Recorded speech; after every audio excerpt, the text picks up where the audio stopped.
watching Germantown Municipal Television, your source for everything Germantown.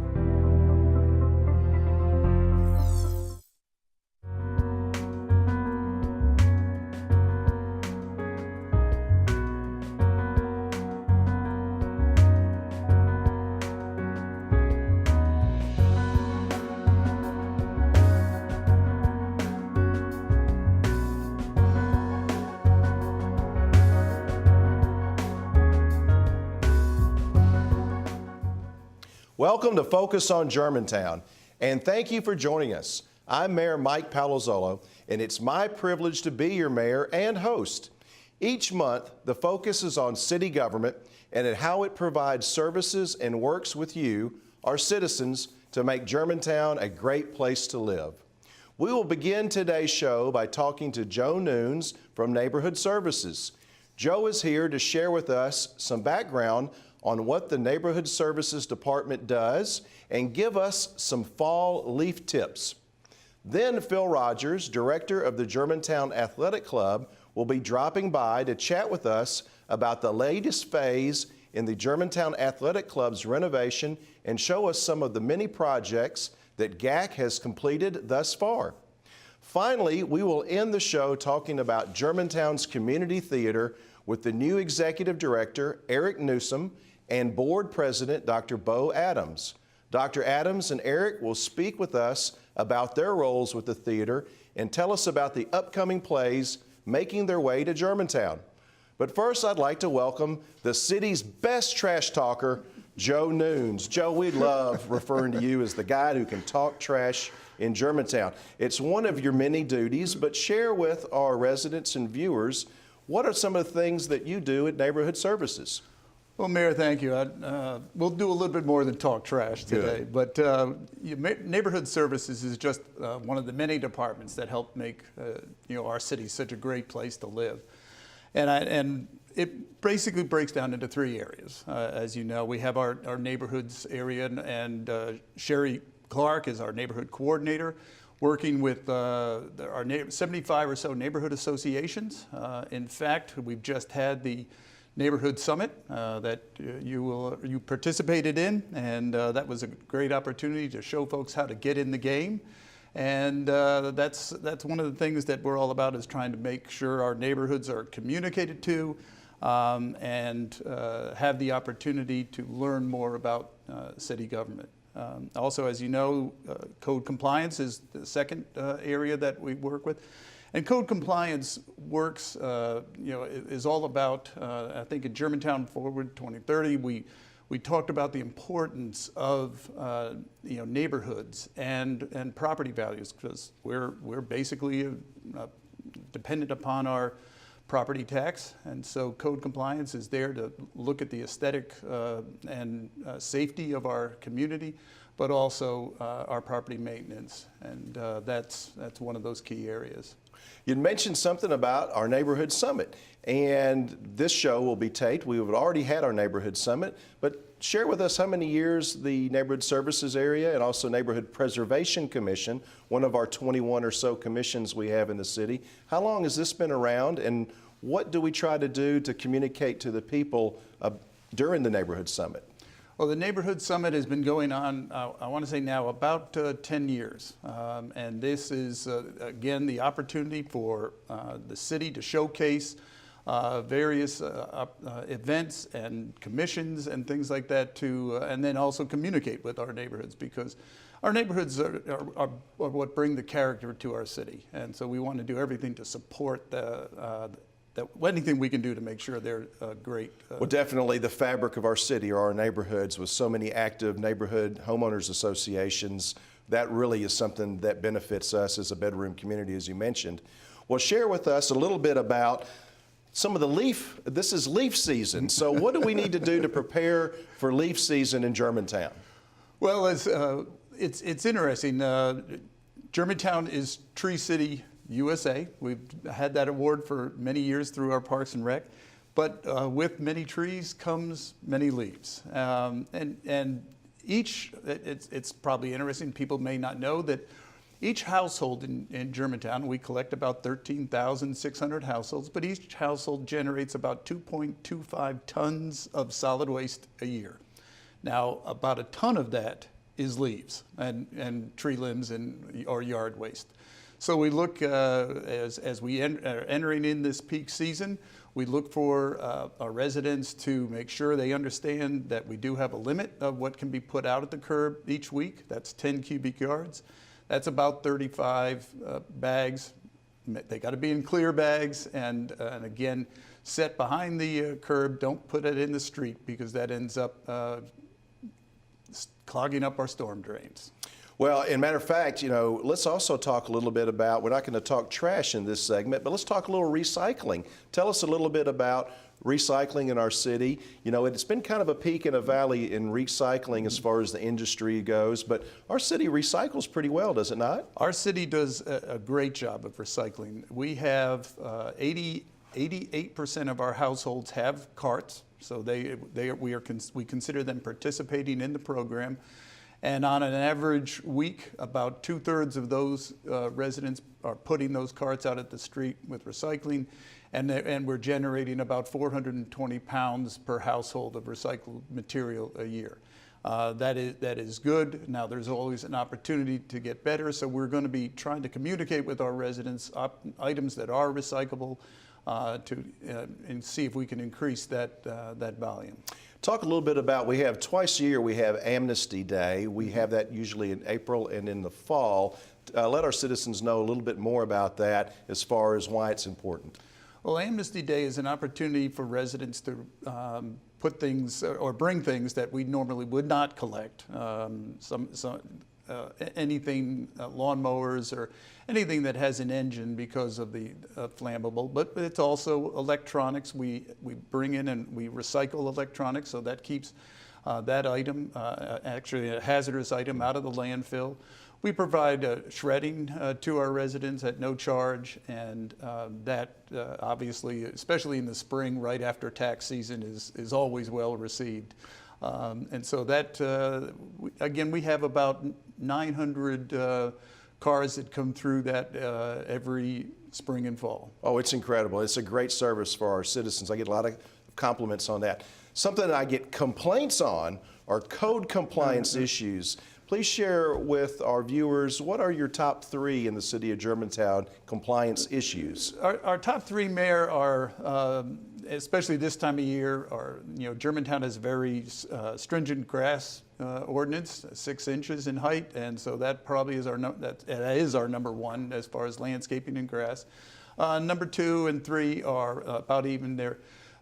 Illegally parked trailers or recreational vehicles, and then finally property maintenance issues, as we talked a little bit earlier. And this generates about 140 new code cases a month, and associated with that is 420 inspections every month.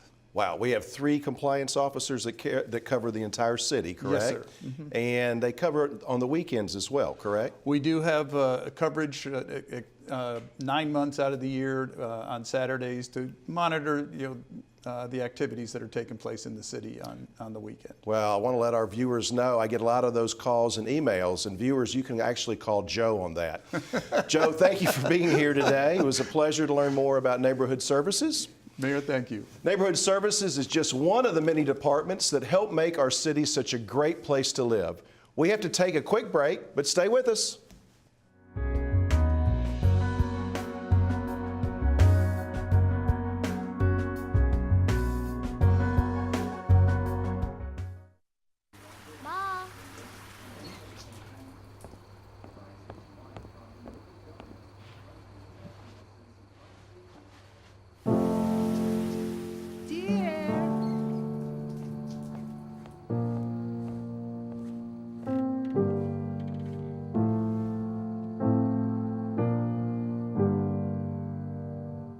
Visit aarp.org/caregiving for information on how to provide even better care for the person who wants to care of you. So who's going to do what? I'll pack the dead batteries. Great. I'll only put what I don't need into a duffel bag. Perfect. That's totally unhelpful. No problem. Meanwhile, I will try to comfort everyone by speaking in a calm voice. And who is going to handle supplies? I can forget to do a list for us. Thanks, pal. We couldn't be any less prepared. I'm proud of you guys. Talk to your kids about who to call, where to meet, what to pack. Visit ready.gov/kids for tips and information.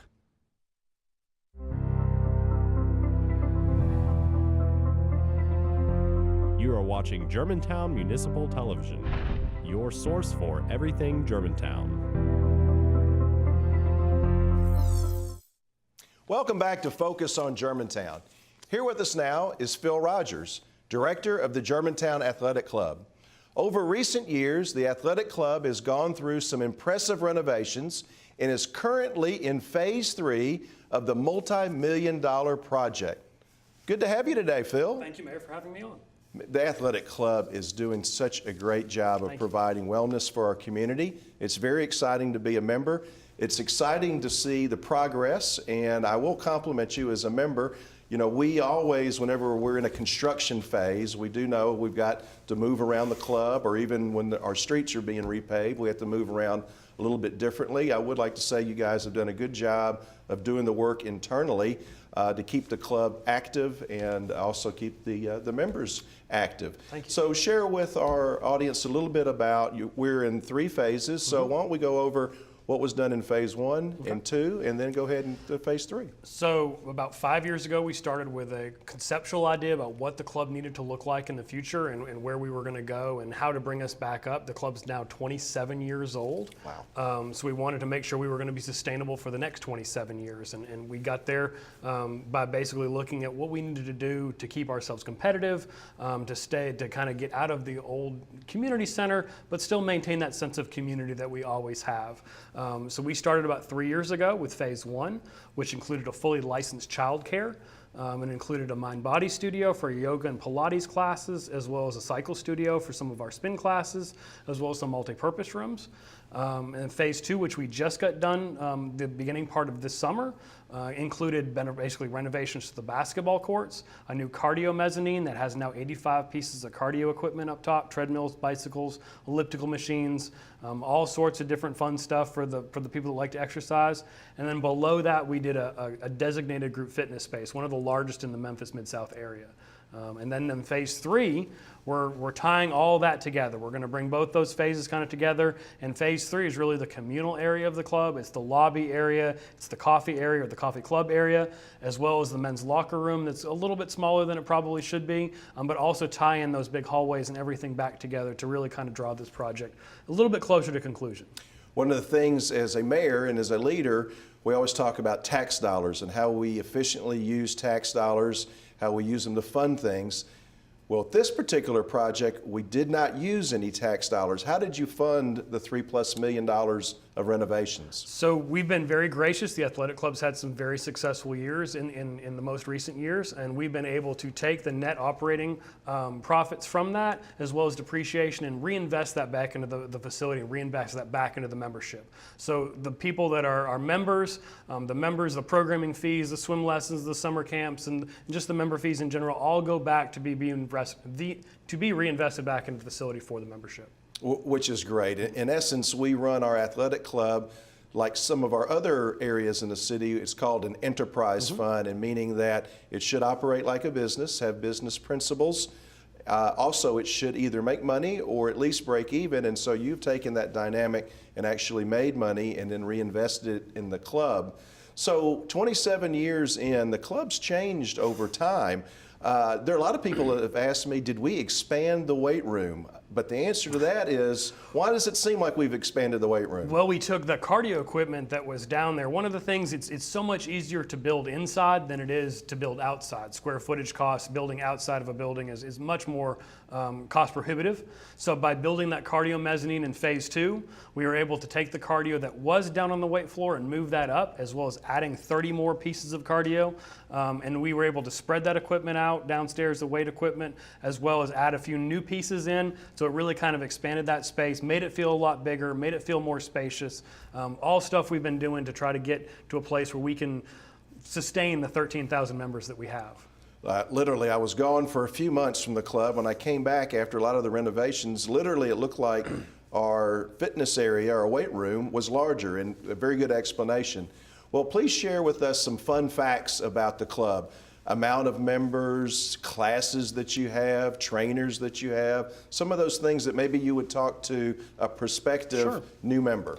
So the Germantown Athletic Club is a full service facility. We're probably one of the largest in the Memphis Mid-South area for sure. We are open 106 hours a week, 360 days a year. And with that, we have right around 9,000 square feet of fitness. We have an indoor and outdoor pool that includes a 40-meter lap swim pool, also a hot tub, a zero-entry splash pad for the kids, and then a 25-meter outdoor pool that's open in the summertime as well. We have 2 basketball courts, 3 racquetball courts, 4,500 square feet of childcare, 3,500 square feet of cardio deck and all that. So we have a very big offering for a lot of different people. We have about 13,000 members, 60% of which are Germantown residents and 40% are non-residents from the surrounding communities. Well, you know your facts. I know sometimes I kid with you that with that type of membership enrollment, I mean, you're literally, as club director, you're almost the mayor of a small town. And I know oftentimes your members will communicate with you that they like to see things certain ways. Well, let's go back to the child care area for a moment. Is that a new critical need for athletic clubs? It used to be we had a very small area that was literally in a reconverted classroom, and maybe share with why the child care is so important. You know, I think that child care is not new to athletic clubs. I think it's a need that we noticed a few years ago with the changing demographics in Germantown and being able to attract that younger clientele. With the GMSD schools becoming very popular and driving more people into Germantown, there are more starter families. There are more of the people that are moving into Germantown that are going to take advantage of the child care and the different offerings that we have along with the classes. So we felt that was a huge need for us as we continue to grow with the changing demographics, not only of the surrounding area, but also Germantown, to try to be able to offer something for them. So we do run a fully licensed child care now with the state of Tennessee. Oh, that's incredible. You mentioned the communal area that's in phase 3. Maybe go into that a little bit more in depth. What can a new member or an existing member expect to see when that's all completed? So what you used to see up there was the kind of the overflow cardio area. There used to be about 25 pieces of cardio around the coffee machine right there. We're going to expand all that now that we've moved that the cardio over to the new cardio deck. We're going to expand that area now into all communal spaces. So there'll be different lounge areas. It'll be a conference table in there. We'll have a couple different places for people to kind of break out. Instead of just having one smaller space, we're going to have multiple spaces for people to kind of have that sense of community and have that sense of fellowship that they have, hopefully when they're here, because social wellness is just as big a part of what we do as it is with physical. So we want to make sure that they have an opportunity to do that as well. We just have a few seconds left in this segment. I won't put you on the spot, but when do you expect for all phases to be complete approximately? We probably, this phase 3 will be done probably the middle to end of January. We'll be looking at hopefully in phase 4, hopefully within the next year or so, depending on funds. Well, folks, you're caught up on the athletic club. Phil, thank you for being here today. After this short break, we will speak with Dr. Bo Adams and Eric Newsome from Germantown Community Theater. Back after this.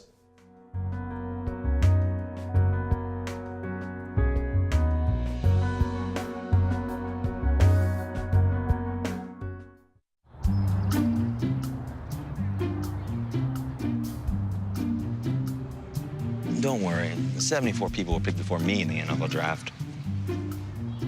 To fight childhood obesity, United Way and the NFL are helping kids play at least 60 minutes a day. Okay, time for the team obstacle course. Yay! What this place needs is more healthy kids. To get involved or donate, go to unitedway.org/play60. Now I get it. Really?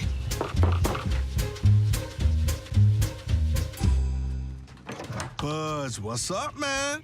You left some leaves burning out here. Yeah, I just came in just for a second. Come on, man. If it's too hot to touch, it's too hot to leave. You could torch the whole neighborhood. It's a good point. There's smoky. 9 out of 10 wildfires are caused by humans. Only you can prevent wildfires.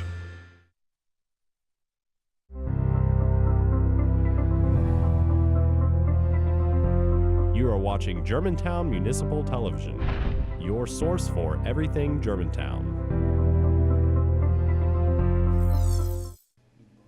Lights, camera, action. And welcome back to Focus on Germantown. Here with us now is Dr. Bo Adams and Eric Newsome. Dr. Adams is serving as board president, and Eric Newsome is serving as the executive director of the Germantown Community Theater. For years, the theater has brought outstanding theatrical productions to our city. Do you like my intro there on that particular segment? It felt very theatric, did it not, fellas? I think it was fantastic. And ad-lib completely off the cuff too, right? Thank you. It's easy when they put it on the script for you. But speaking of that, I'm so excited to have both you gentlemen here on the show. Germantown Community Theater, 40 plus years in our community. The winner of numerous Ostrander Awards over the years. I think a few years ago, we had a banner year, and so it's so glad to have both you gentlemen. Eric, you're new to the organization, relatively speaking. Can you please share with our viewers your background and how long you've been with the community theater, and maybe how long you've been in theater work itself? Absolutely. First of all, thank you for having us on. Absolutely love being a part of the Germantown community and appreciate the support of the city. So I have been kind of had a varied career path. I started out, like a lot of us do, in corporate America and worked my way up the ranks and fell into some management of some large organizations, and decided that it was time for a transition. And so then I broke out and tried the entrepreneurial ranks for a while and started a small company here in Memphis that is still going, glad to say. Sold out a couple of years ago to my co-founder, and decided to see what I could do in the nonprofit arena as well. So this is, I consider this to be my third season of life, jumping into the nonprofit. And thankfully for me, because I have a passion for theater, artistic realm, and having some fun doing that. Been involved in theater for almost 10 years now, primarily as an actor on stage. It was a stereotypical story of you do it once and you catch the bug. So that happened to me about 10 years ago. I've also been on the board of directors for other theaters around the Memphis area for a few years as well. So really happy to be bringing all of those experiences from the business world and the passion from the theatrical world together to see what we can do to write that next chapter of GCT's history. Well, passion's a good segue. My friend Bo Adams, you are passionate about theater. You're passionate about GCT. You and your board have really kind of in a transitional time really kind of picked up the theater and somewhat put it on your collective back for a little while. Tell us about how things are transitioning at the theater from a board of directors standpoint. I think it's been great. I would have to say thanks for having us on, and thanks for pointing me in this direction years ago there and getting me involved. You can take the credit or the blame for that, I guess, as it happens there. I have a passion for being involved in things that I can have a positive impact and influence on, and that's one reason I chose GCT. Was asked to be on the board in sort of a, I guess, maybe a crisis situation. Being a critical care doctor, I either tend to gravitate crises or they tend to come towards me, and I start shooting my mouth off and saying what I think should be done, and next thing I know, I think I missed a meeting and they made me the president or something. And so basically, I think what I did was I just sort of said, hey, we can do these things to fix this situation. We need to re-engage with people. We need to get better communication. We need to reconnect with people that we may have lost contact with. We need to talk to the people that we need to be working with and make some things happen. And our board really responded well to that at this time. People just really jumped in, volunteers, the staff, the board, dealt with the crisis and just jumped in, and we made remarkable recovery. Starting with our gala last year, reconnecting with prior sponsors and new sponsors, the mayor and board of aldermen and people being involved, just to re-energize, re-engage, reconnect, and establish ourselves back in the community.